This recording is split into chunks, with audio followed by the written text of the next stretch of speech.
ধনুরাশির মানুষের জীবনে শনির ঢাইয়া শুরু হতে চলেছে 29শে মার্চ 2025 সালে, যার প্রভাব আগামী 2.5 বছর পর্যন্ত চলবে। ধনুরাশির সকল জাতক জাতিকার মনে একটি ভীষণ গুরুত্বপূর্ণ প্রশ্ন কাজ করছে যে এই শনির ঢাইয়া কবে তার জীবন থেকে শেষ হবে এবং এই সময় কীরকম প্রভাব আপনি পেতে চলেছেন।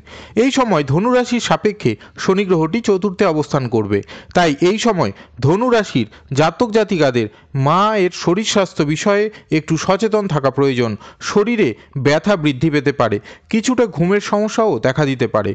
এই সময় অবশ্যই আপনাকে আপনার পরিবার এবং মায়ের বিষয়ে বিশেষ দায়িত্ব পালন করা প্রয়োজন। আপনার মনে অতিরিক্ত চিন্তা এই সময় বৃদ্ধি পেতে পারে, পাশাপাশি নেগেটিভ চিন্তাভাবনাও বৃদ্ধি পেতে পারে। এই সময় আপনার জীবনে কোনো প্রকার ঋণ বা ধার নেওয়া থেকে অবশ্যই আপনি এই সময় সচেতন থাকুন, পাশাপাশি শত্রুতাও বৃদ্ধি পাওয়ার সম্ভাবনা রয়েছে।